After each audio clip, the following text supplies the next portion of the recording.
बिस्मिल्लाहिर्रहमानिर्रहीम।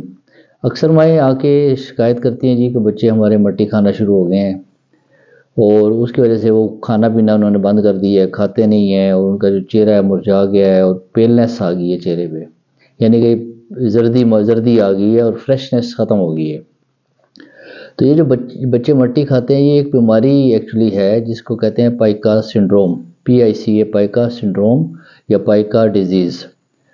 तो इसमें बुनियादी तौर पे बच्चों में भी, सिर्फ बच्चों में ही नहीं होती है, बड़ों में भी होती है और ख़ास तौर पे अक्सर ख़वातीन जो हैं वो प्रेगनेंसी के दौरान उनका टेस्ट चेंज हो जाता है और उनमें कार्विंग शुरू हो जाती है। कोई चावल खाना शुरू करते हैं, कोई ये जो जैसे क्ले जो है, गाची जिसको कहते हैं, वो खाना शुरू कर देते हैं या और कोई उनका टेस्ट डेवलप हो जाता है। लेकिन हमारा आज का टॉपिक बच्चों के, सिर्फ बच्चों तक महदूद है कि बच्चे मट्टी क्यों खाते हैं, पाइका सिंड्रोम जो है बच्चों में कैसे रिप्रेजेंट करता है। तो इसमें ये है कि बच्चे जो है ना सिर्फ मट्टी खाते हैं बल्कि चूना भी बाज़ केसेस में हमने देखा है कि खाते हैं। फिर चूना यानी कि जो दीवारों से लगा होता है उसको दीवार से उखेड़ के खाते हैं या ज़ुबान से खा लेते हैं डायरेक्ट ही, और पेंट उखाड़ के वो खाते हैं, गमलों में पड़ी मट्टी को खा लेते हैं, और तो और बाज़ केसेस में बाल या सिगरेट या टूथपेस्ट इस किस्म की चीज़ें भी बच्चे खाना शुरू हो जाते हैं। तो ये बीमारी की डिस्क्रिप्शन है कि ये बीमारी है क्या। अब इसका वजह उसकी क्या है कि क्यों होती है, ताकि जब हमें वजह पता चलेगी तो फिर हम इसका इलाज कर सकते हैं। मेन इसकी रीज़न्स दो हैं।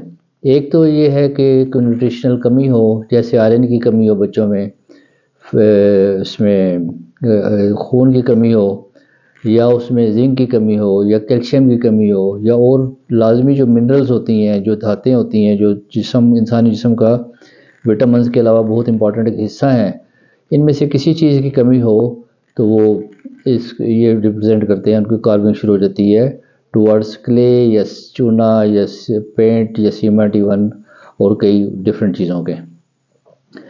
इन गज़ाई जो किल्लत है, गज़ाई कमी जो है, इसके अलावा जो है बाज़ बच्चों में नफ्सियाती तौर पे उनको कुछ प्रॉब्लम्स होते हैं, जैसे माँ बाप अटेंड नहीं कर सकते, उनको आइसोलेशन में हैं, या उनको और बिहेवियरल ऐसी प्रॉब्लम्स की जाती हैं, उनके अंदर पैदा हो जाती हैं कि जिसकी वजह से वो अटेंशन हासिल करने के लिए या उसकी मैनिफेस्टेशन के तौर पे वो ये चीज़ें करना शुरू कर देते हैं।